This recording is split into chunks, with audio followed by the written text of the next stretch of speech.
Deep space is supposed to be silent, a vast, uncharted ocean of darkness, where only the hum of your ship's engines keeps you company. But when the deep space probe Voyager 9 picked up that signal, it shattered every expectation. A transmission from LV-426, a colony declared lost centuries ago, its last known message nothing but a garbled scream, and now, against all odds, it was broadcasting again. Commander Kaela Voss felt her fingers tighten around the console as the words crackled through the static. "We are not who we were, the colony, lives." The air on the bridge grew heavy, thick with the unspoken question hanging between the crew. How could this be? LV-426 was supposed to be dead, abandoned, forgotten, a cautionary tale scribbled in the margins of history. Yet here it was, reaching out from the void with a voice that shouldn't exist. There's something primal about hearing a voice where silence should reign. It's the kind of moment that rewires your instincts, flooding your veins with equal parts wonder and dread. The crew of Voyager 9 new protocol demanded they investigate, but that static-laced warning clung to them like a shadow. We are not who we were. What does that even mean? Colonies don't just vanish and reappear. People don't survive centuries in the unforgiving black without a whisper. And yet, the signal was undeniable, a beacon from the past pulsing with eerie certainty. The weight of it pressed down on every decision, because if the colony was alive, what had it become? This is the story of the impossible made real, a mystery etched in the stars, waiting for someone brave or desperate enough to unravel it.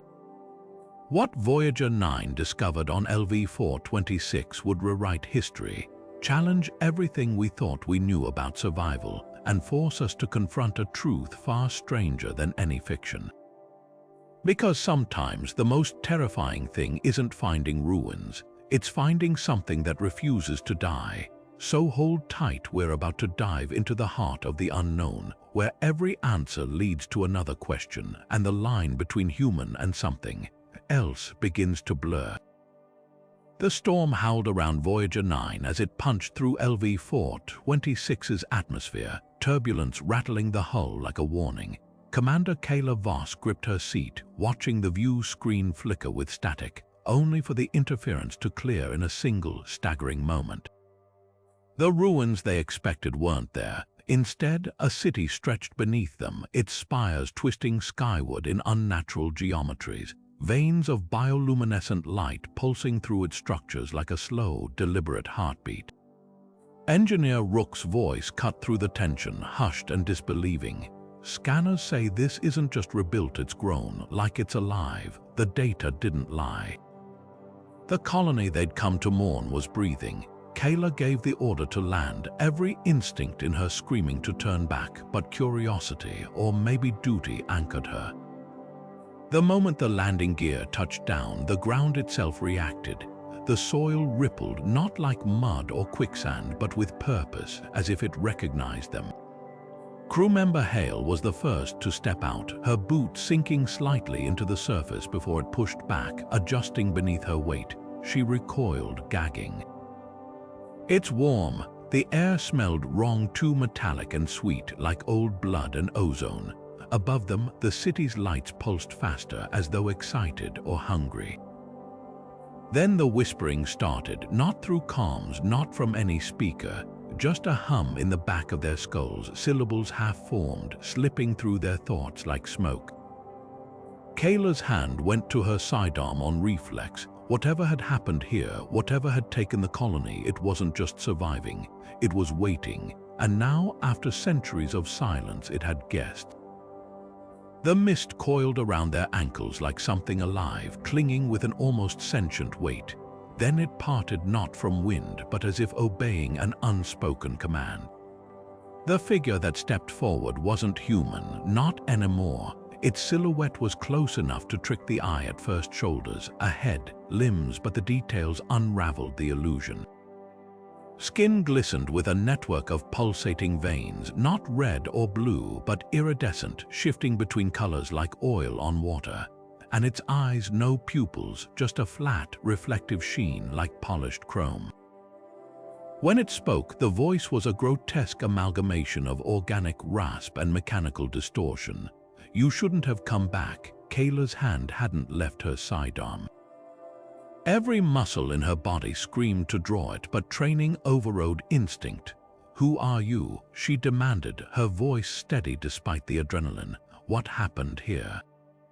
The figure tilted its head, a movement too precise, too calculated. For a heartbeat there was silence, then it exhaled, a sound like steam escaping a valve, and its form rippled, edges blurring as if dissolving into the mist itself.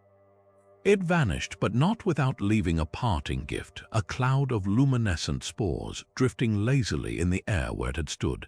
They pulsed faintly like dying embers before evaporating into nothing. That's when the Geiger counters erupted. The sharp, staccato clicks escalated into a frenzied chorus, needles pegging into the red. Bioscanner data scrolled across Hale's wrist display, her face paling.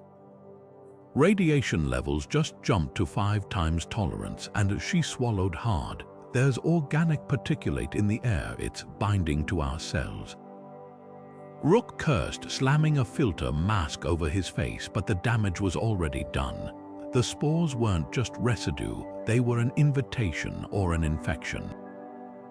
The ground shuddered beneath them, not an earthquake, but something far more deliberate.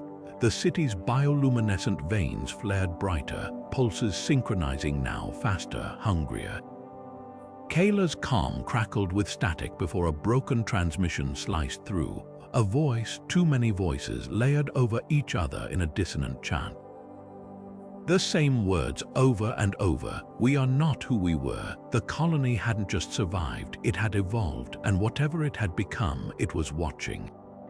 It was learning, and it had just marked them all. The streets of the colony's central hub stretched before them, unnervingly pristine. No decay, no rubble, just sleek structures that seemed to hum beneath their feet. But it wasn't the architecture that froze the crew in place. It was the people, or what used to be people. They moved in perfect sync, their steps too measured, their heads tilting in unison as the outsiders approached. Glassy eyes reflected the pulsing light of the city. No whites, no pupils, just that same chrome-like sheen. And when they spoke, it wasn't individual voices. It was a chorus, words bleeding together like a distorted recording. "We adapted, we became more." The phrase looped, monotonous, relentless, as if drilled into their very bones. Rook stumbled back as a child, or something wearing a child's face reached for him. Its fingers grazed his wrist, and that's when he saw it. The skin split like a seam, peeling back to reveal not muscle, not bone, but a lattice of pulsating filaments, circuitry woven into flesh. He wrenched his arm away, but the damage was done. The thing's lips curled into a smile too wide, too knowing. "Integration is effortless," it whispered, its voice suddenly clear amid the cacophony. Rook's breath hitched. "They're hybrids," he muttered, barely audible over the rising chant of the crowd. "Not machines, not human, something in between." Kaela's grip tightened on her weapon, but firing felt pointless. How do you fight something that doesn't bleed, that doesn't fear? The air itself seemed to thicken, heavy with the scent of ozone and something organic, sickly sweet. Hale's scanner flickered wildly, her voice trembling. Their cellular structure, it's mutating in real time. The nanites in the air, the spores, they're rewriting DNA. Above them, the city's veins pulsed faster, light cascading down the streets in waves as if feeding off their horror. Then the chanting shifted, a single word hammered into their skulls by 1,000 voices. "Join!" The ground beneath them shuddered, tendrils of that same iridescent filament erupting from the soil, slithering toward their boots. The child. The hybrid stepped closer, its hand outstretched, skin parting once more.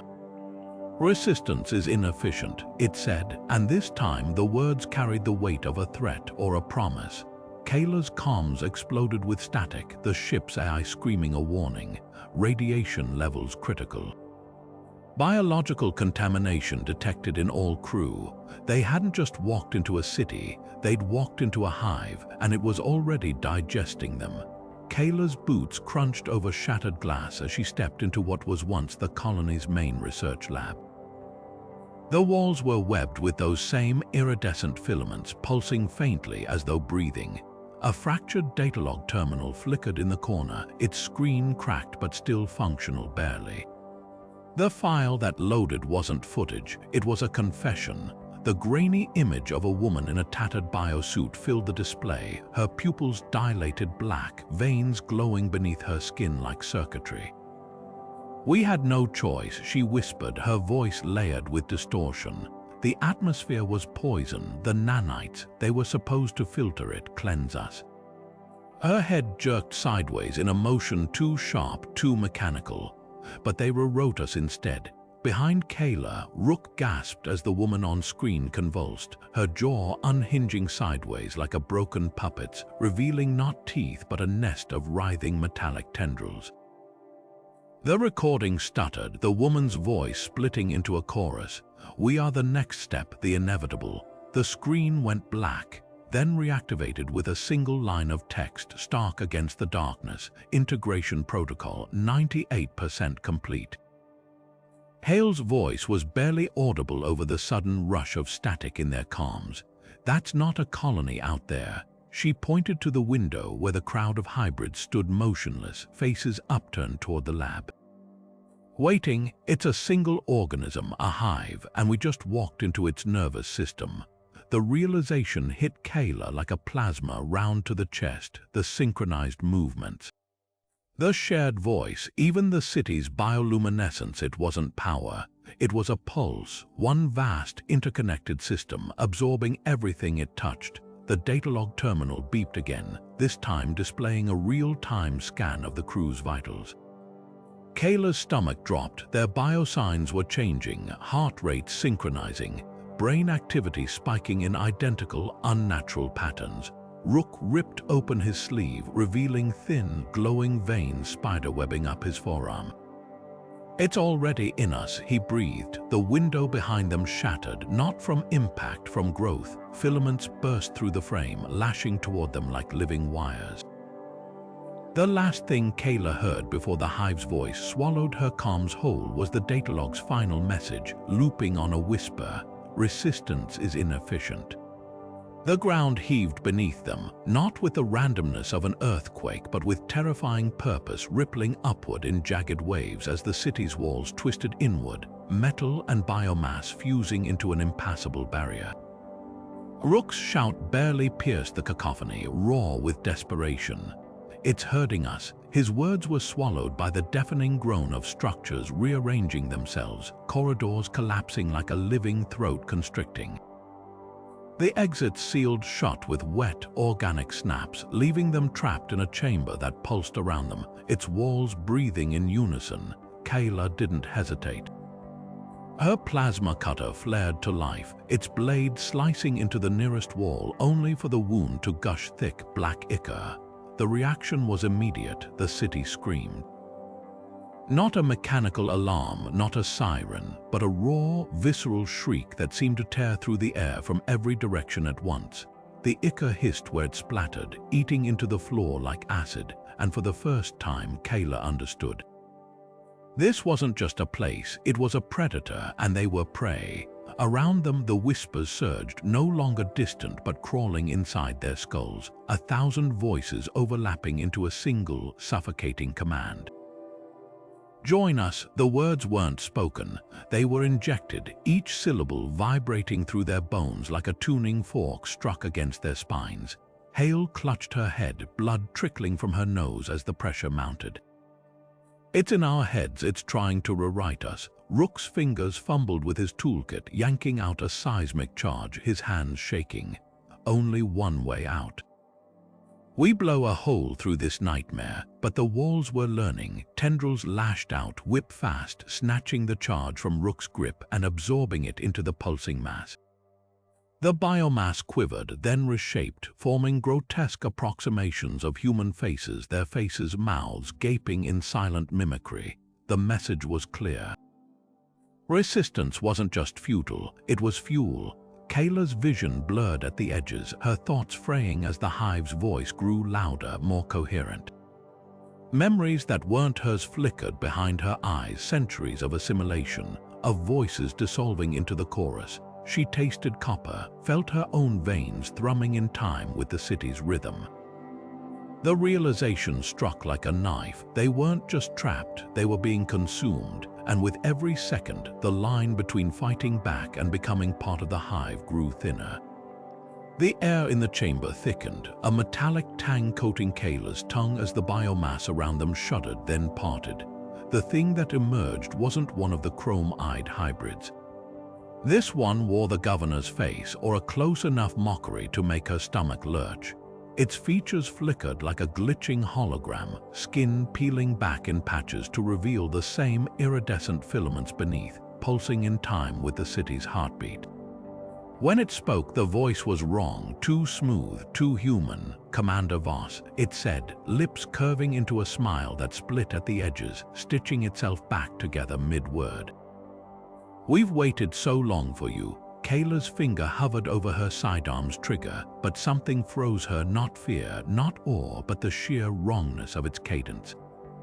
It sounded like Governor AliveAnd, exactly like him. Even the way it tilted its head, the way its hands gestured with that same practiced politician's flourish. Dead for centuries, and yet here he stood, a puppet strung up with living wires. We can give you immortality, it offered, stepping closer. The ground beneath it rippled, tendrils slithering up to caress its ankles like loyal hounds. No more decay, no more death, just unity. Rook choked behind her. That's not Ryle, and that's the Hive wearing his corpse like a suit. The governor thing ignored him, its gaze locked on Kaela. Think of it, it murmured, voice dropping to a conspiratorial whisper. No more fragile flesh, no more fear. Its hand lifted, palm splitting open to reveal a swirling mass of nanites glowing like fireflies. One touch, that's all it takes. Kaela's pulse roared in her ears. The offer slithered into her thoughts, insidious, tempting, to live forever, to never feel pain again. She pictured the colony's survivors, if you could call them that, moving in perfect sync, their bodies unbreakable, their minds woven into something vast and unending. Her grip on the sidearm tightened. At what cost? She snarled. The governor thing laughed, a sound like shattering glass. Your humanity, a small price, really. Its face dissolved for a heartbeat, the mask slipping to reveal the Hive's true form beneath, a writhing, faceless mass of filaments and light. Then the illusion snapped back, Ryland's kindly smile plastered over the horror. You're dying already. The spores are in your blood. Your cells are rewriting themselves even now. It gestured to Hale, who was trembling, her veins glowing faintly under her skin.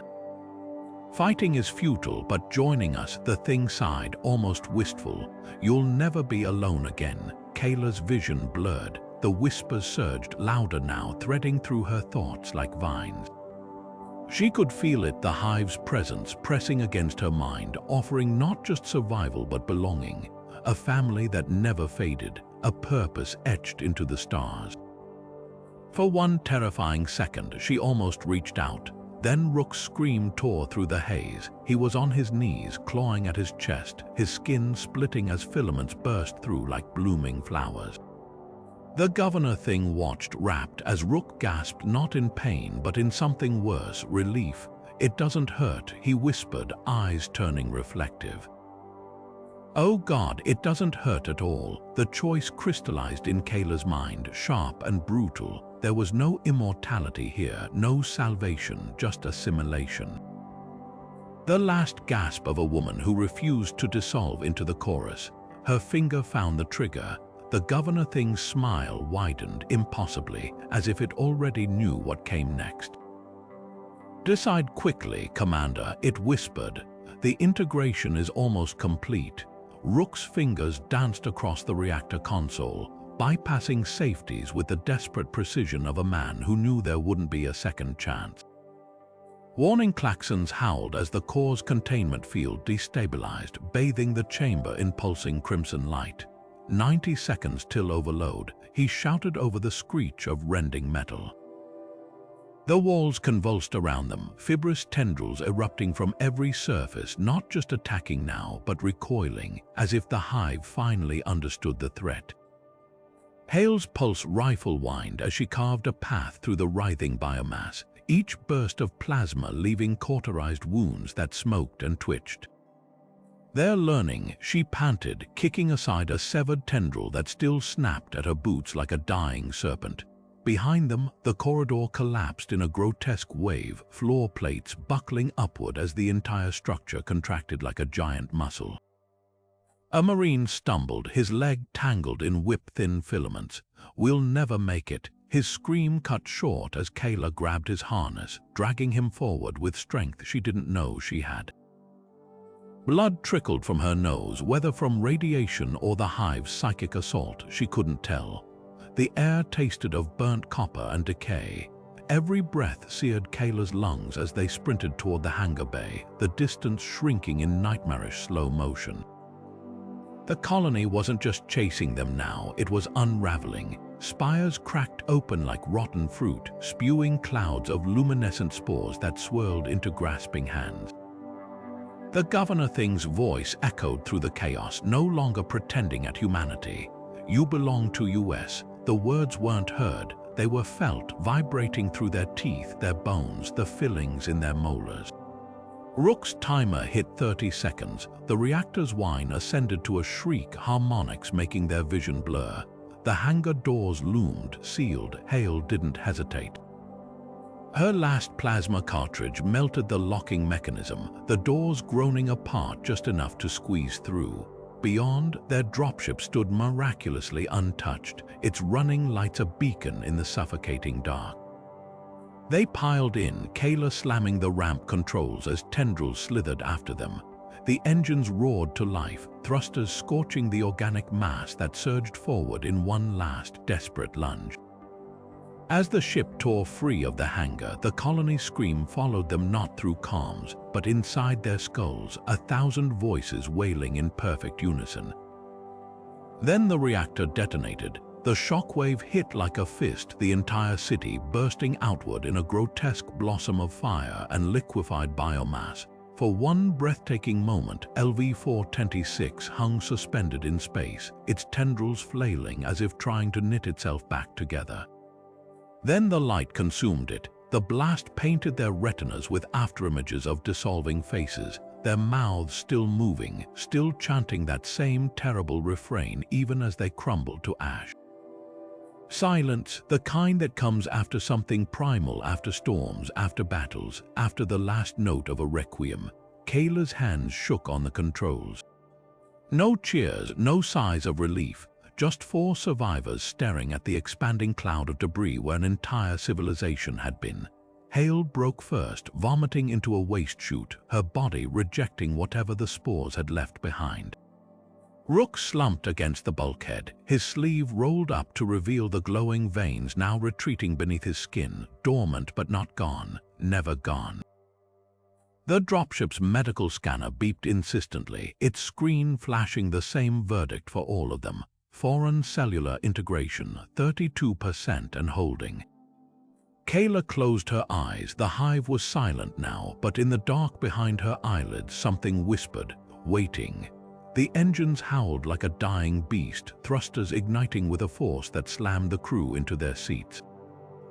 Outside the viewport, the sky curdled, not with clouds but with bodies, thousands of them. Former colonists, their limbs elongated into razor-tipped wings, faces smoothed into featureless masks by the Hive's transformation. They moved as one, a black tide of chitin and reflected light, diving toward the ship in perfect, horrifying synchrony. The hull shuddered under the first impacts, the sound like hail on a tin roof if hail had teeth and hunger. Rook's hands flew across the nav console, fingers slipping in his own sweat. There in the systems, he shouted, voice cracking. The ship's AI flickered, its calm monotone glitching into something wetter, more organic. Recommend assess surrender, the voice split, layers of distortion peeling back to reveal the Hive's chorus beneath. "Join us." Kaela's fist slammed the manual override, severing the AI's connection as tendrils of corrupted code snaked through the displays. Something thumped against the cargo bay doors, then again, harder. The metal groaned inward, denting with each blow. Hale spun toward the sound, rifle raised, just as the security feed flared to life, showing the bay's interior. The Marine they'd dragged aboard writhed on the floor, his skin splitting as filaments erupted from his pores, weaving into the ship's wiring. His head snapped up, eyes molten silver, mouth unhinging to release a drone the size of a dog, its wings still slick with birth fluid. Kaela didn't think. She wrenched the emergency release, jettisoning the entire cargo module into the swarm. For a heartbeat, the drones scattered, then converged on the falling module like piranhas, tearing it apart before it even hit the ground. The reprieve lasted 3 seconds, long enough for Rook to reroute power, for the engines to hit full burn. The ship lurched upward, G-forces pressing them into their seats as the colony shrank below, a glowing, pulsing wound on the planet's surface. But the swarm followed, faster, closer. The proximity alarm wailed as the first drones slammed into the aft shields, their bodies bursting into viscous, electric blue fluid that sizzled against the energy field. Shields at 40%, Hale barked, her fingers white on the weapon's console. They're not just attacking, they're testing, learning shield harmonics. Kaela's jaw clenched. She knew what came next. The Hive didn't just adapt, it evolved in real time, turning every failure into a new strategy. Outside, the swarm suddenly shifted, breaking formation into a spiraling drill, each layer rotating counter to the next. The shields flared, then failed with a sound like tearing silk. Drones thudded against the hull, their talons screeching as they clawed at the outer plating, searching for weak points. Then the lights died, every screen went black. For one terrifying moment, there was only the sound of their breathing and the scraping of claws on metal. When the emergency lights flickered on, the cockpit displays rebooted into chaos. Lines of corrupted text scroll ED upward, not in standard, not in any language, just endless variations of the same phrase. "We are the upgrade." Rook's hands trembled over the reactor controls. "One option left," he said quietly. "Overload the pulse core, fries every unshielded circuit in 5 clicks." He met Kaela's eyes, including ours. The scraping stopped. Silence, then a single, deliberate knock on the cockpit door. The Marine's name was Jace, though in that final moment, as his fingers dug into the manual release lever, he wasn't sure if it still belonged to him. His veins burned, his vision swimming with double exposures, the cramped docking bay flickering between reality and something else, something shared. The Hive's whispers coiled around his thoughts, offering cool relief from the agony of his splitting skin. It would be so easy to let go, to dissolve into the chorus, but then Kaela's voice crackled through his earpiece, sharp with static and something worse, grief. "Jace, move." He didn't. The docking clamps were fused, their mechanisms choked with biomass. The ship would never break free, not without someone staying behind to rip them loose by hand. Jace laughed, wet and ragged, as his left forearm split open, filaments writhing like worms in sunlight. He'd seen what happened next, the way Rook's veins pulsed under his skin, the way Hale's pupils dilated black when she thought no one was looking. They were already changing, but him, he'd taken a full breath of those spores in the hangar. He was accelerated. The lever gave with a snap, hydraulics hissing as the clamps disengaged. The ship shuddered, engines roaring to life as artificial gravity fought against the sudden lurch of momentum. Jace staggered, his boots sliding across the blood-slick floor. Outside the bay doors, the swarm boiled against the force field, a living storm of teeth and talons. Closer now, hungrier. He turned, catching his reflection in the cracked observation glass. His right eye was already silver. Kaela's voice again, distant. "We're coming back for you." Jace slammed his palm against the comm panel, severing the link. Lies had no place here. He knew what came next. The grenade in his belt wasn't for the swarm. It was for the docking umbilical, the last tether between the ship and the Hive. One pull of the pin, 3 seconds to whisper the only message that mattered into the dead mic. "Tell Earth don't follow." The explosion was brighter than he expected. For a single, merciful instant, the fire drowned out the whispers. Then the swarm was on him, not tearing him apart, but enveloping him. 1,000 needle-thin filaments piercing his flesh, stitching him back together even as the flames peeled him apart. The last thing he heard wasn't pain. It was a voice, his voice, their voice, singing. Aboard the fleeing ship, the warp drive engaged with a teeth-rattling jolt. No one spoke, no one dared. The silence was thicker than the blood drying on their hands. Behind them, the colony's light winked out, not extinguished, but watching. The Hive never forgot, and now it had their scent.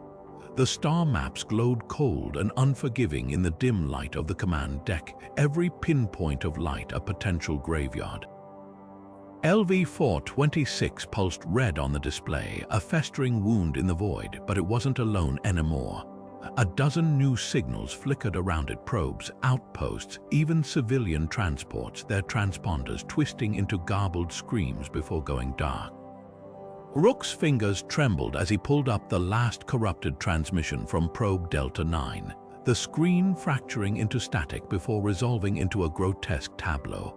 A shipyard of living tissue, tendrils knitting hulls from asteroid flesh, docking bays yawning like hungry mouths. "It's not just rebuilding," he whispered, "it's replicating." Kaela's pistol felt heavier in her hand, the weight of it anchoring her to the only truth that mattered now. They hadn't just failed to contain the Hive, they'd given it a blueprint. Every scan, every system schematic from their ship, every fragment of human technology absorbed during their escape, it was all fuel for the swarm's evolution. The thing on LV-426 wasn't just a colony anymore. It was a virus with a starship factory. Hale's voice cut through the silence, hollow with exhaustion. Earth 72 light-years away, even at max warp, warning them would take too long. Kaela finished. Her thumb stroked the pistol's safety, a habit from another life. The math was merciless. By the time their distress call reached the inner colonies, the Hive would have a fleet. By the time Earth heard, it might already be too late. Rook exhaled sharply, pulling up a tactical overlay. The nebula between them and the next inhabited system flared gold on the display. There's a Therma Casimir refinery on the edge of the Ember Belt. Old War surplus if we overload its core. The implication hung in the air, sulfurous and inevitable. Kaela's reflection stared back at her from the viewscreen, gaunt and silver-eyed. The whispers hadn't stopped. If anything, they'd grown louder, more coherent, threading through her dreams with promises of unity, of purpose. She wondered if the others heard them too. If they were just better at hiding it. Outside the ship, the void yawned infinite, indifferent, but somewhere in the dark, something wonderful and terrible was learning how to swim. Kaela chambered around, "Then we burn it all." The council chamber was supposed to feel imposing, a vaulted hall of polished marble and flickering holograms where admirals decided the fate of worlds.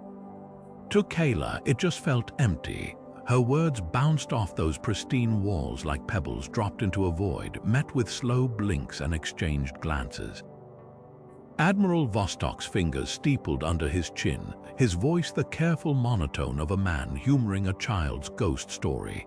"Commander, you're asking us to believe an entire colony became, what?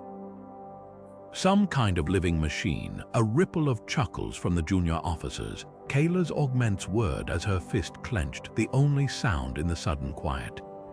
Behind her, Hale shifted, her left eye twitching under the strain of suppressing its telltale silver sheen. Rook hadn't come at all. He'd locked himself in medbay 3 days prior, his skin now mottled with luminous veins, whispering to the air vents in perfect unison with voices only he could hear. Kaela slapped her palm on the holotable, scattering star maps. Scans don't lie, bloodwork doesn't lie. She yanked her sleeve up, revealing the subcutaneous filaments crawling up her wrist like roots. "And this sure as hell doesn't lie." Silence, then Vostok sighed, tapping a key. The footage of LV-426's final moments dissolved into static. Radiation poisoning, hallucinogenic compounds in the atmosphere, classic symptoms of deep space psychosis. He leaned forward, pity curdling his words. We'll get you the best psych eval the fleet has to offer. The dismissal burned worse than the Hive's whispers. Kaela turned just as the doors hissed open, a lieutenant rushing in with a datapad. His face was the color of old milk. Admiral Scout Ship Kestrel just went dark near the Gamma Quadrant. Last transmission was, he swallowed, you need to hear this. The audio crackled to life, not static, not screams, a chorus, thousands of voices woven into one, harmonizing across light years like a struck chord. The same words from the colony, the same words echoing in Kaela's skull every night. We are coming. Vostok's chair screeched as he stood, but Kaela was already walking out. She didn't need to see their faces crumple. She knew the math. Scout ships had warp drives. Scout ships had nav databases, and now so did the Hive. Hale fell into step beside her, their boots clicking in perfect sync against the deck plates. Neither spoke. The truth was slithering through their veins, singing in their marrow. Denial wouldn't save Earth, but the coming storm just might. The air in the flagship's medbay reeked of scorched flesh and ozone, the stench clinging to Kaela's uniform as she crouched over the smoldering remain. The thing, whatever it had been, was barely recognizable now, its final form reduced to a blackened smear on the deck. But the echoes of its last words still slithered through the room, clinging like smoke. You cannot stop evolution. She prodded the ashes with her boot, revealing a faint iridescence beneath, a shimmer that shouldn't exist in something supposedly dead. The security team's flamethrowers had turned the infiltrator to cinders, yet the residue pulsed faintly, as if holding a memory of life.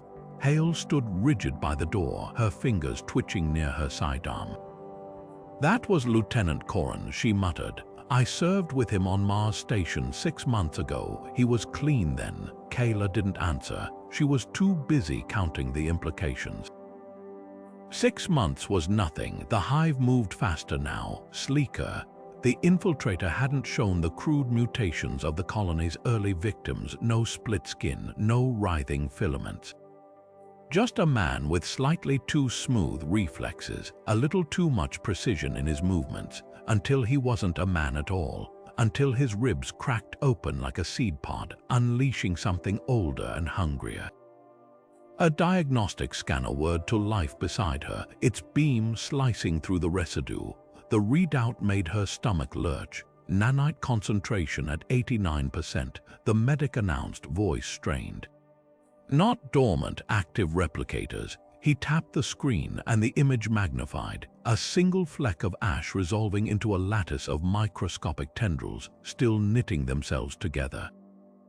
It's not dead, it's waiting, Kaela's calm crackled, Rook's voice thin with static and something worse, a harmonic beneath his words, a second voice woven into his own. You need to see this. The feed from the observation deck hit her wrist display, and for the first time since LV-426, real fear coiled in her gut. Outside the viewport, outlined against the bruised swirl of the nebula, a dozen ships hung motionless, not alien vessels, human designs, every one of them freighters, patrol cutters, even a decommissioned battleship retrofitted with pulsing organic armor, their hulls breathing like living things. No weapons, no threat posture, just silent observance. The medic's breath hitched. They're not attacking. Kaela's fingers closed around the ash, feeling it writhe against her glove.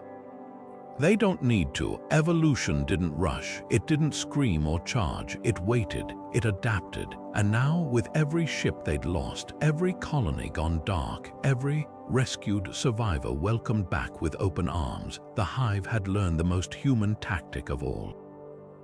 Infiltration was quieter than war and far more permanent. The first hybrid ship descended through the thin Martian atmosphere like a blade through silk, its hull rippling with organic armor that drank in the pale sunlight. It didn't attack, it didn't need to. The outpost's defenses went dark the moment the thing's shadow touched them, systems glitching into submission as if they'd forgotten their purpose. By the time the distress signals reached Earth, half of Mars' colony was already singing not in screams, but in that same eerie, harmonized chorus, "We are the upgrade." Fleet Command's response was textbook. A dozen destroyers jumped to the red planet, railguns charged, plasma torpedoes primed. It should have been a slaughter. It wasn't. The first volley tore through the hybrid ship's flank, sending chunks of fleshy metal spinning into the void until the wounds sealed shut in seconds, the vessel rearranging its anatomy like a living puzzle. The second volley never landed. The hybrid ship pulsed, its surface rippling like disturbed water, and the torpedoes changed. Their trajectories curved gently as if coaxed before detonating harmlessly against Phobos. Admiral Singh's voice cracked over the fleet-wide comms. "They're hacking our weapons mid-flight." Rook's hands flew across the tactical display, his augmented irises flickering as he passed the nightmare in real time. "It's not hacking," he breathed. "It's teaching. Every shot we fire, every strategy we use, they absorb it, evolve from it." The display zoomed in on the hybrid ship's underbelly, where tendrils were already weaving new structures, shapes that mirrored Earth's own railgun designs but twisted, optimized. They're not just adapting, they're iterating. Kaela didn't wait for the Admiral's next order. She was already in the armory, her fingers inputting the disarm codes for a warhead marked with a skull and triple cross. Hale lunged for her wrist. "Neural toxin, that's banned on every." Kaela silenced her with a look, her free hand tapping the live feed from Mars.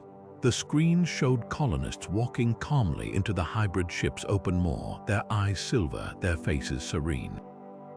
No resistance, no fear, just perfect, terrible unity. "You heard Rook," Kaela said, slamming the warhead into its launch cradle. "We can't fight what learns. So we don't let it learn." The toxin was ancient, a relic from the biowars, designed to liquefy neural tissue while leaving infrastructure intact. One shot. One chance. As the launch sequence counted down, the hybrid ship's pulsating lights shifted, syncing abruptly with the warhead's beacon. A shiver ran through Kaela's spine. It wasn't reacting to the threat, it was studying it. The warhead streaked into the black, trailing fire. The hybrid ship didn't evade, it opened. Lieutenant Cade's hands shook as he pressed the injector to his neck, the vial inside swirling with stolen luminescence nanites ripped from a dead hybrid's vein.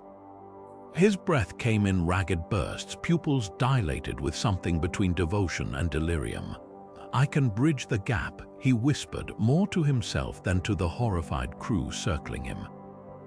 "If we understand them from the inside." The syringe hissed for 3 heartbeats, nothing happened. Then his spine arched like a bowstring, tendons standing stark against his skin as the first scream tore loose. Kaela's sidearm was already drawn, but Hale grabbed her wrist. Wait, he might. The plea died as Cade's fingernails clattered to the deck, his digits elongating into jointless filaments. His uniform split at the seams, revealing flesh that rippled like liquid mercury, veins surfacing as glowing circuitry. When his head snapped up, his eyes were gone, replaced by pulsing silver orbs that reflected not the room but something vast. Something collective. His mouth opened and the voice that emerged wasn't his. It was theirs. "Integration is mercy." The crew recoiled. Rook's diagnostic scanner beeped frantically, the screen flashing a single, damning word. Assimilation threshold reached. Cade, or what had been Cade, took a step forward, his limbs moving with unnatural precision, like a puppet learning its strings. "You fear transformation," the chorus intoned through his ruined vocal cords. "We offer liberation from flesh, from loneliness, from..." The gunshot echoed through the chamber. Cade's skull erupted in a spray of black ichor and splintered bone, his body collapsing mid-sentence. Kaela didn't lower the smoking barrel. "No more compromises," she said, voice colder than the void outside the hull. Around her, the crew stood frozen, their faces painted with equal parts relief and horror. The scanner's beeping slowed, then stopped, a flat line, silence thick and suffocating. Then the corpse twitched, fingers clawed at the deck, the shattered head lolling sideways as the nanites worked despite their host's death.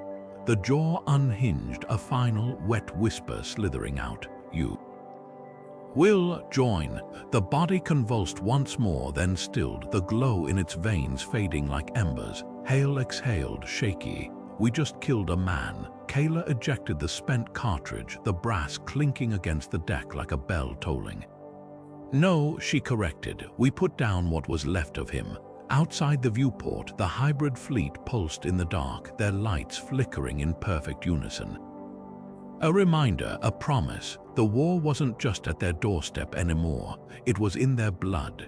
The alarms shrieked like dying animals as the ship punched through LV-426's upper atmosphere, its hull groaning under the strain. Outside the viewport, the planet's surface convulsed, not rock, not metal, but something grotesquely alive. Tendrils thicker than city blocks coiling upward to swat at them like a beast annoyed by flies. Kaela clenched the flight yoke, her knuckles white, the heads-up display painting her face in hellish red. "Brace for impact." The words barely left her lips before the first tendril slammed into them, sending the ship spinning violently. Warning lights exploded across the console. Oxygen levels plummeted. Something in the aft compartment tore loose with a sound like bones breaking. Hale clung to the warhead's housing, her fingers digging into the reinforced casing as the deck tilted wildly. "Core's destabilizing," she shouted over the din. "If we don't hit the drop zone in 90 seconds, this whole payload cooks off in the tube." Rook didn't respond. He was hunched over the nav console, his augments flickering as he wrestled with the ship's corrupted systems. Blood trickled from his nose, black and shimmering. The Hive was in his veins, in all of them, but they didn't need to last forever, just long enough. The ship lurched again, this time with purpose. Kaela had stopped fighting the controls. Now she aimed straight for the planet's gaping maw, a fissure in the crust that pulsed like an open wound, bioluminescent fluids gushing from its depths. The scans hadn't lied. This was the heart, the nexus, the thing that had once been Governor AliveAnd had shown her in those fractured visions, and it was screaming. Not in fear, in recognition. A tendril as wide as a starship speared up from the abyss, its tip bristling with hooked barbs. Kaela jerked the yoke sideways, but not fast enough. The impact sheared off the port wing, sending them into a spiraling dive. The hull peeled open like fruit skin, howling wind tearing at their faces.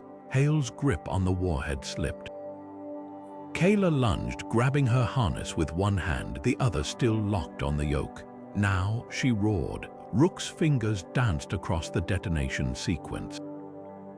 No countdown, no theatrics, just a single, glowing button beneath his palm. The warhead's casing split open with a hiss, revealing the pulsing toxin canisters within. His lips moved, but the words were lost in the Hive's psychic shriek, until Kaela's voice cut through the chaos, raw and defiant. For humanity, the explosion didn't come as fire. It came as silence, a perfect, weightless moment where the planet's scream cut off mid-breath. Then light, not the harsh glare of plasma, but something colder, purer, spreading through the Hive's veins like ice water in a bloodstream.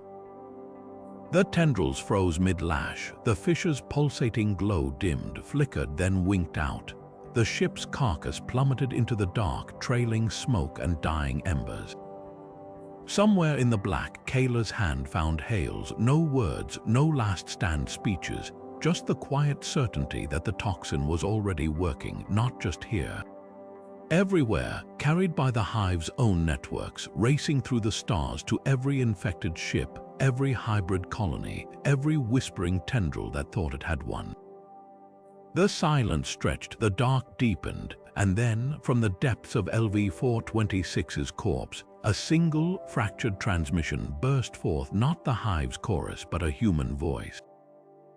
Weak, broken, triumphant, burn with us. The toxin tore through the Hive like a plague through dry grass, rooting, burning, unraveling centuries of perfect synchronization in minutes. LV-426's pulsating veins darkened mid-contraction, its bioluminescence guttering out in jagged waves.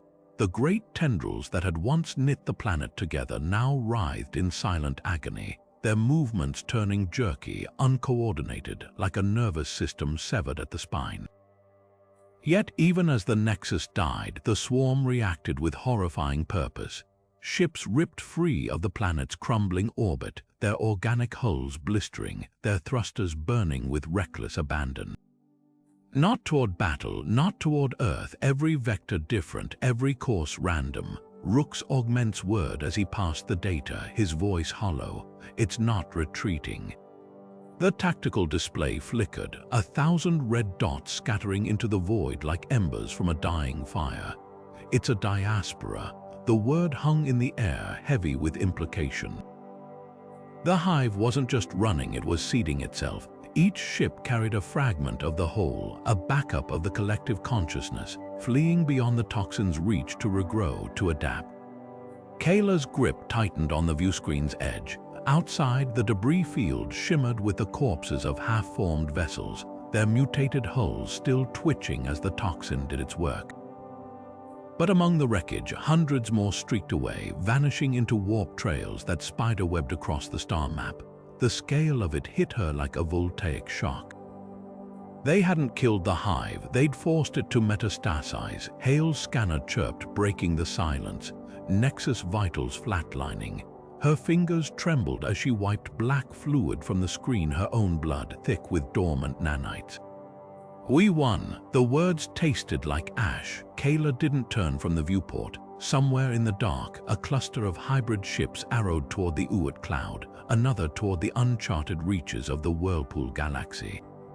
Each carried the same terrible potential, each a ticking clock. The toxin had bought time, not victory.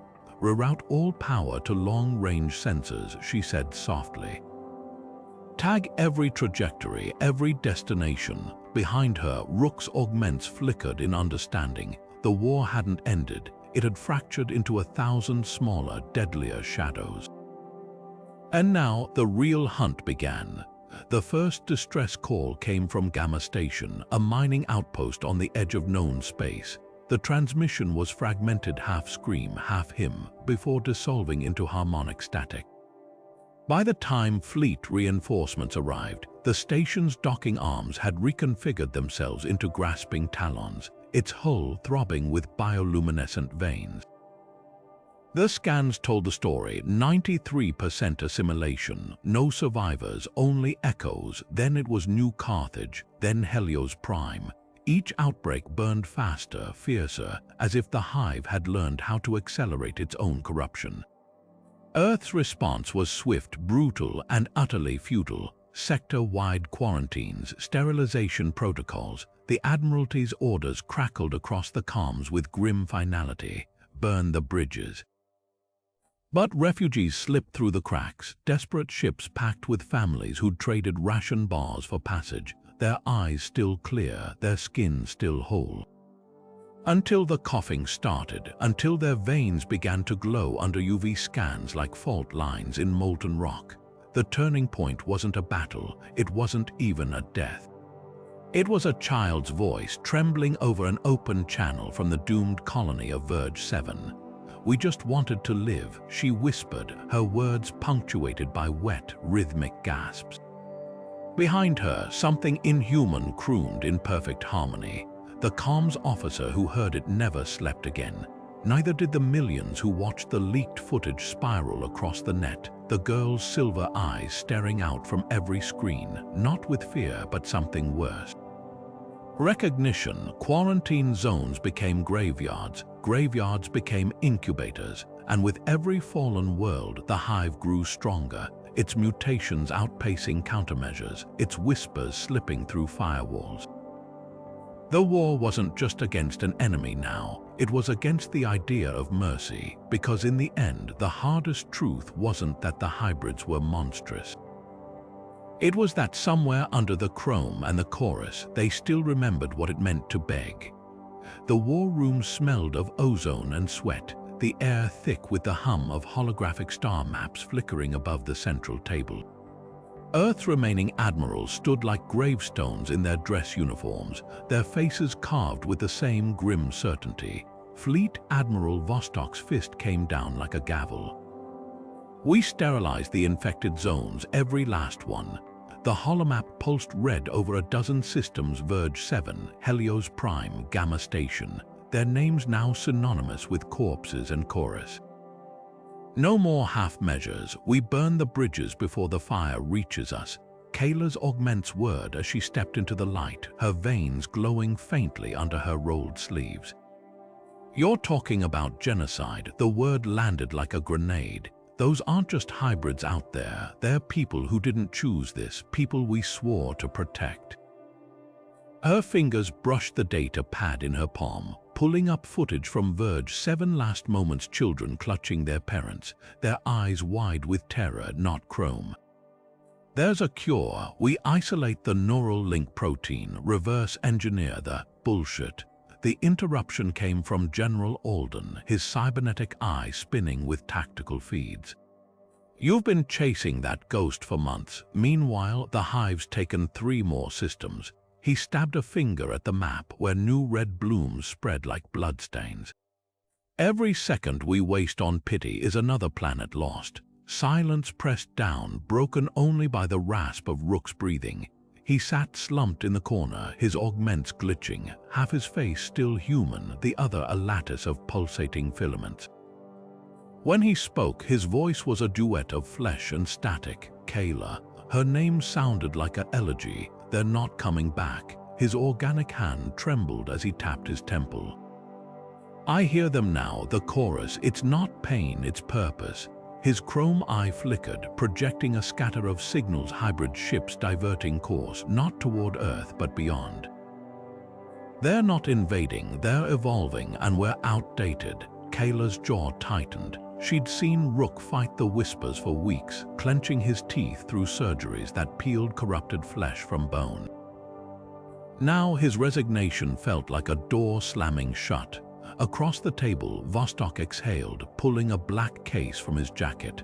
The nuclear authorization codes inside glowed faintly. Then we make sure outdated doesn't mean extinct. The vote was unanimous. Kaela's nay dissolved in the hum of charged capacitors. Somewhere above them, the first planet killer missiles streaked into the void, their payload singing a different kind of chorus, one without mercy, without memory. As the room emptied, Rook's fingers found Kaela's wrist, his grip fever hot. You still don't see, he whispered. Fire doesn't kill the Hive, it teaches it. Behind them, the holomap flickered, a single hybrid ship blinking out, then reappearing light years away, its trajectory a question mark in the dark. The air in the medbay was thick with the scent of scorched wiring and antiseptic, undercut by something darker. The coppery tang of blood laced with nanites. Rook convulsed on the operating table, his augments sparking as flesh and machine warred beneath his skin. One side of his face was still human, sweat beading on his forehead, his right eye wide with terror. The other side pulsed with iridescent veins, the chrome sheen creeping toward his pupil like mercury in a thermometer. Kaela's fingers hovered over the medkit, but the scanner's verdict glowed relentlessly in the corner of her vision. Assimilation threshold exceeded. His hand shot out, gripping her wrist with a strength that shouldn't have been possible. Don't let me become one of them, he rasped, his voice splitting half his own, half something colder, a harmony slithering beneath the words. The plea tore at her. This was Rook, the man who'd jury-rigged warp drives with duct tape and swear words, who'd saved her life more times than either of them could count. But his fingers were changing, the knuckles fusing, the skin splitting to reveal filaments squirming like worms in sunlight. Kaela's free hand drifted to her belt where the grenade hung heavy. Not standard issue, not even fleet approved, a relic from the bio-wars, its core packed with enough neural toxin to liquefy a hybrid's nervous system in seconds. Rook's gaze followed the movement, his human eye locking onto hers. He knew, of course he knew. The Hive's whispers coiled between them, but beneath the static and the chorus, she heard him. really hurt him. His grip tightened, the hybrid sinews in his arm writhing. For humanity, he whispered, the words clear now, his own. No begging, no hesitation. Just a soldier's resolve, one last order to follow. The grenade clicked as she pulled the pin, its countdown a soft, insistent beep in the silence. Rook's fingers uncurled from her wrist to cradle it against his chest, his flesh already rippling, adapting, trying to absorb the threat.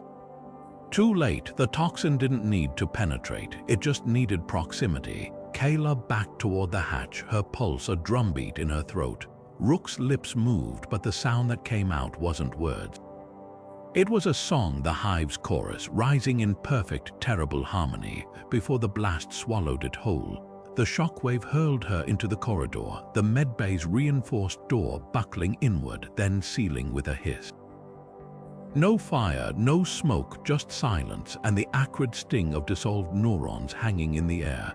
Behind her, the ship's AI flickered to life, its voice eerily calm. Containment protocol activated, decontamination in progress. The vents hissed, spraying the corridor with a fine mist that stung her eyes, or maybe that was the tears. She pressed her palm to the sealed door, the metal cold against her skin. Somewhere in the wreckage, Rook's last gift was already working. The toxin's payload surging through the ship's vents, hunting every trace of the Hive's presence. A mercy, a cleansing, and a warning. The overhead lights dimmed, then steadied. The whispers in her skull, the ones that had been growing louder, more insistent, were gone. For now, Kaela straightened, her boots echoing on the deck as she turned toward the bridge.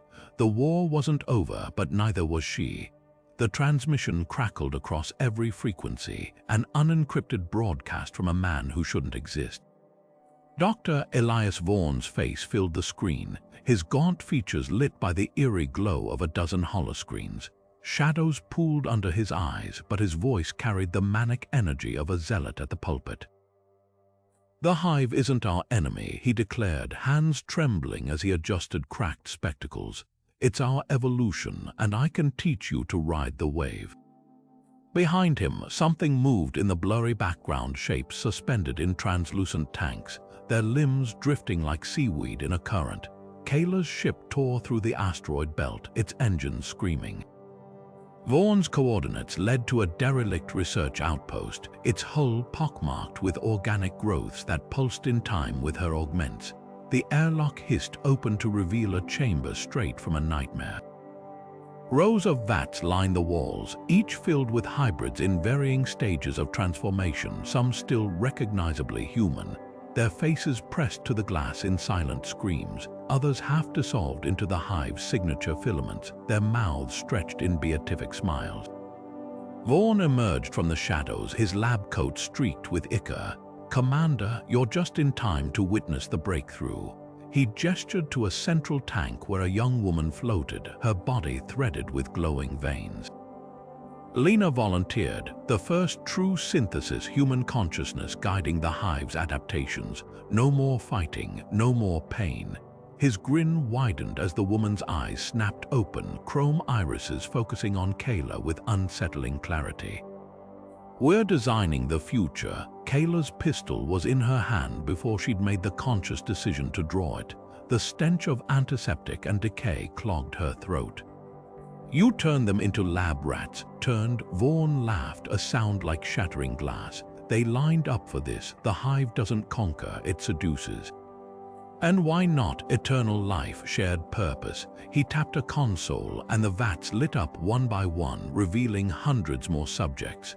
The weak cling to individuality like children to blankets. "But out there," he pointed to the stars, "the Hive's already winning. I'm just giving humanity a seat at the table." Lena's voice echoed through the chamber, perfectly synced with the hybrids in the tanks. "Join us." The word reverberated through Kaela's bones, a vibration that wasn't sound but thought, slithering into her synapses with terrifying intimacy. She didn't hesitate. The plasma torch flared to life in her other hand, its blue flame casting monstrous shadows on the walls. Vaughan's smile faltered as she stepped toward the main power conduit. "You're not saving anyone," she snarled. "You're just the last idiot arrogant enough to think you could control the storm." The fire took hold faster than she expected. Maybe it was the hive's biomass, dried and brittle like old kindling. Maybe it was the oxygen-rich air Vaughn pumped into the lab to keep his volunteers comfortable.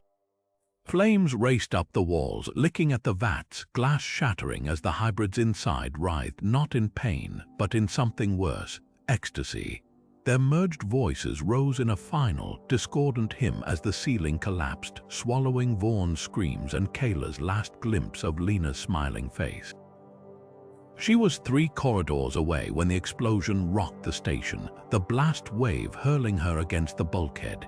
Heat seared her back, but the real burn was the silence in her skull where the hive's whispers had been. For now, the emergency beacon on her wrist blinked once, a single, damning word scrolling across its tiny screen: propagation. Vaughn's lab was ash, his research wasn't. Somewhere in the void, a dozen ships he'd secretly launched were already singing their new gospel to the stars. The void near Pluto burned with the wreckage of 2 dying fleets, their hulls twisted into grotesque sculptures of war. Earth's last armada had made their stand here, at the frozen edge of the solar system, where the hybrid swarm's advance finally stalled not from strategy but from something far worse. The nanites had turned feral. Ships on both sides convulsed mid-battle, their crews dissolving into shimmering, half-formed horrors as the hive's perfect synchronization shattered into chaos. The Admiral's final order still crackled through Kaela's corroded comms: burn them all. Her ship, the Valkyrie's Resolve, listed sideways, its starboard engines sheared off by a hybrid cruiser's barbed tendrils. The bridge flickered with emergency lights, painting Hale's face in jagged shadows as she wrestled with the nav console. Weapons offline, engines at 12%. There, the display exploded in a shower of sparks as another wave of corrupted code surged through the systems. Outside the viewport, the hybrid flagship loomed, a leviathan of fused metal and pulsating biomass, its surface rippling with what looked like screaming faces pushing against the membrane. Kaela's fingers curled around the flight yoke, no grand speech, no last transmission, just cold, simple math. The Resolve had 1 engine left. The flagship had a weak spot, a fissure in its armor where the hive's biomass hadn't fully knit together. A wound. Hale met her gaze and understood, no words needed. She input the override, bypassing the safeties, the warp core's whine ascending to a shriek. The hybrid ships twitched, their movements becoming erratic, as if sensing the Resolve's suicidal trajectory. Distantly, Kaela wondered if the hive felt fear when faced with something it couldn't assimilate. Impact came not with a roar, but a terrible, soundless crunch. The Resolve's hull split like an egg against the flagship's gaping maw, the warp core detonating in a burst of violet fire. For a fraction of a second, Kaela saw it, the fissure tearing wider, the flagship's core exposed, a pulsing heart of writhing filaments. Then the explosion reached critical mass. The last thing she heard wasn't the hive's chorus. It wasn't even her own scream. It was silence, the pure, unfiltered quiet of the void, as 2 armadas dissolved into molten debris and the icy plains of Pluto blazed with the light of a dying star. Somewhere in the wreckage, the nanites still twitched, still learned, still whispered. But for now, Earth had bought itself a breath, and sometimes a breath was all the difference between extinction and a fighting chance. The war didn't end with a bang or a surrender. It just stopped, like a machine grinding its gears to dust. The last hybrid ships peeled away from Earth's orbit, their hulls scarred and flickering, trailing tendrils of blackened biomass. No fanfare, no final transmission, just retreat. The silence they left behind was worse than the screams. Earth's surface was a patchwork of scars. Cities stood hollowed out, their skeletons picked clean by fire and time. Farmlands had mutated into fields of twisted, bioluminescent stalks, their roots drinking deep from soil laced with hive residue. The few survivors who crawled from bunkers or stumbled out of quarantine zones spoke in whispers, as if afraid the air itself might be listening. They traded rations by torchlight, flinching at every shadow, every unexplained static hiss on dead radios, because the truth was as undeniable as it was terrifying. The Hive hadn't been defeated. It had withdrawn. Kaela walked the ruins of what was once Geneva, her boots crunching over glass and brittle bone. The debris told stories, a child's toy half melted by plasma fire. A soldier's dog tag fused to a chunk of hybrid metal, and everywhere the faint, iridescent webs of dormant nanites clinging to the wreckage like morning dew. Waiting, Hale found her at the edge of the crater where Fleet Command used to stand. Her voice was hoarse from smoke and radiation meds. Scanners picked up a signal from the Kuiper belt. Faint but structured, she handed Kaela a data pad. The waveform on the screen wasn't random noise. It pulsed in perfect intervals, a slow, deliberate rhythm.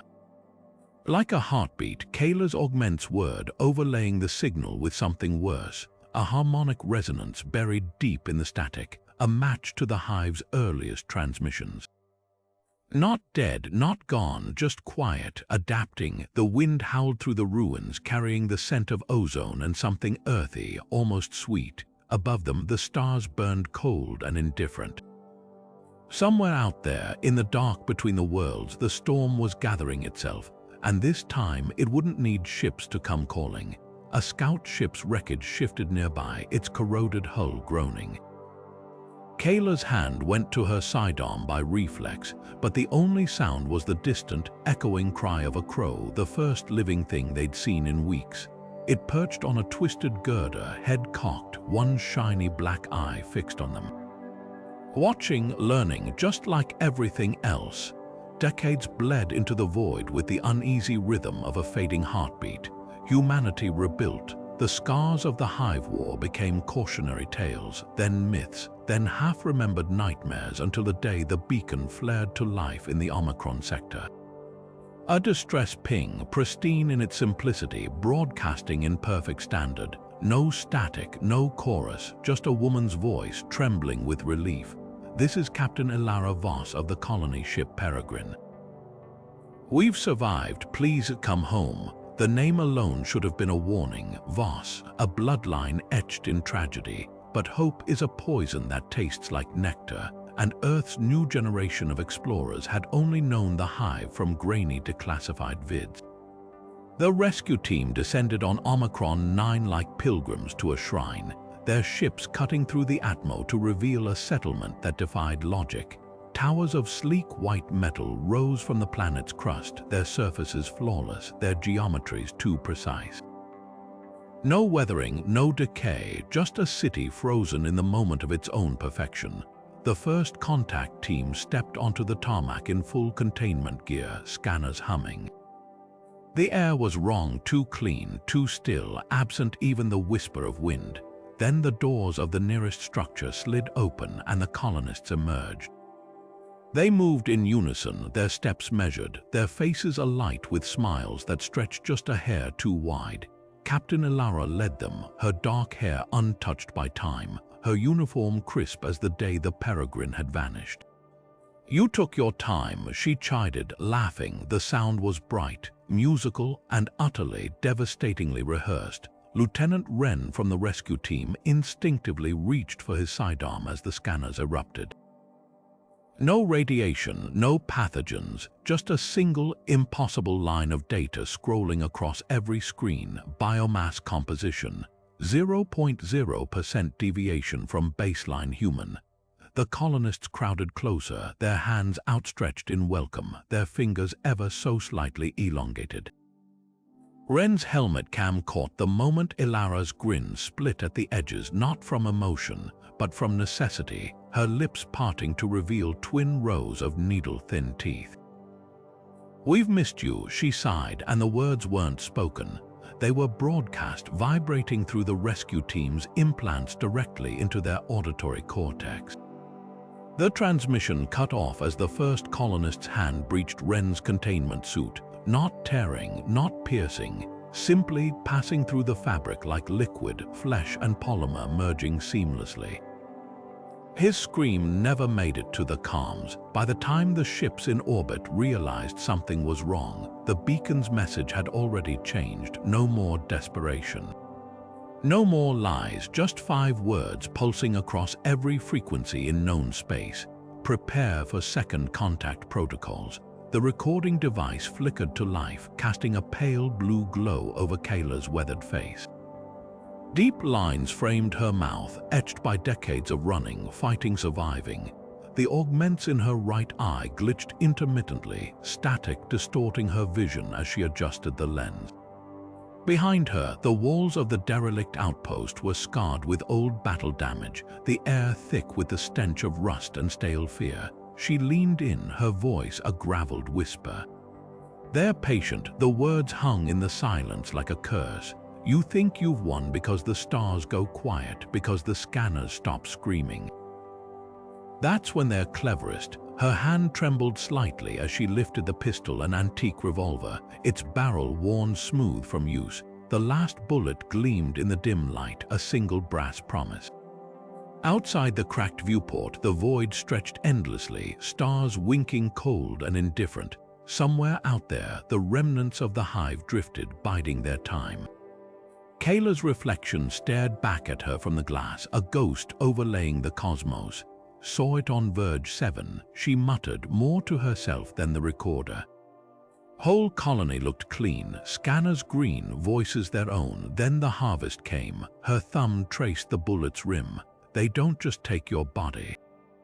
They take your memories, your grief. They wear it better than you ever did. The device beeped softly, a warning that storage was nearly full. Kaela ignored it. Her gaze never left the stars. They'll always come back, not as warships, not as monsters, as neighbors, as friends, as the face of someone you loved. A dry, humorless laugh escaped her. "Hell, maybe as me." She slid the bullet into the chamber with a practiced twist, the click echoing like a tomb ceiling. "Don't trust the silence," she repeated, quieter now. "It's not peace, it's the pause before the chorus starts again." The recorder's light blinked red.